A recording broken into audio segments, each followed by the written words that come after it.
Il faut savoir que la cour d'assises est à présent réservée uniquement aux cas les plus graves. On parle de meurtre, d'assassinat, notamment terroristes ou autres. Je parle globalement. Ce sont vraiment que les cas les plus graves. Les autres sont ce qu'on appelle correctionnalisés et passent devant le tribunal correctionnel.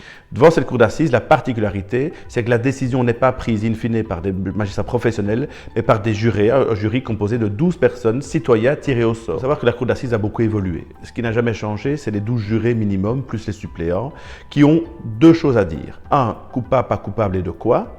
Et dans la deuxième phase, quelle peine infliger si une culpabilité est retenue. À côté de ça, vous avez des magistrats professionnels, leur président et deux assesseurs, qui sont présents. Leur rôle à eux évolue avec le temps. Dans un premier temps, ils ne pouvaient rien faire. Le président se contentait, entre guillemets, c'est déjà un grand rôle, de présider les débats, faire en sorte que les témoins soient correctement interrogés, que l'accusé et la partie civile puissent avoir la parole et que les avocats puissent plaider dans un moment serein et que pour que tous les éléments du dossier soient révélés aux membres du jury. Avec le temps, on a estimé, les législateurs ont estimé, notamment par des arrêts de la Cour européenne des droits de l'homme, qu'il fallait que le magistrat puisse avoir un rôle plus important, notamment de motivation et autres. Et donc maintenant, le magistrat participe au débat sur la culpabilité. Attention, il préside les débats. Il ne doit pas donner son avis, mais il aide les jurés non seulement à arriver à des conclusions qui sont juridiquement fiables, et deuxièmement, à motiver la décision des jurés. Parce qu'avant, on se comptait d'un oui, d'un non, sans savoir pourquoi. C'est évidemment un droit de l'homme de savoir pourquoi on est reconnu coupable ou pourquoi on est innocenté. Vous avez la deuxième phase, c'est la phase concernant la peine.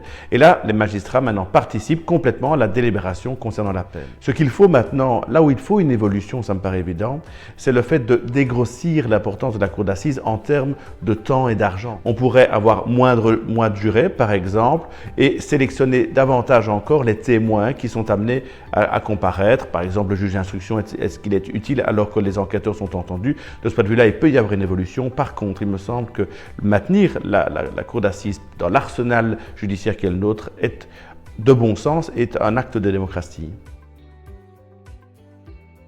En Belgique, on vit dans l'idée que parce que c'est un jury, il ne commet pas d'erreur, il n'y a pas de nouveaux arguments à ressortir. Je pense qu'on peut raisonnablement se dire que s'il y a un appel pour le police et pour le correctionnel, il doit y avoir un appel en matière de cour d'assises. Il suffit de voir comment ça se passe en France. Vous avez un appel de la cour d'assises est similaire à la nôtre. Dans une majorité des cas, il y a réformation en appel. C'est-à-dire que les jurés d'appel ont décidé qu'il fallait augmenter ou diminuer la peine, acquitter ou condamner. Donc en tout cas une variation.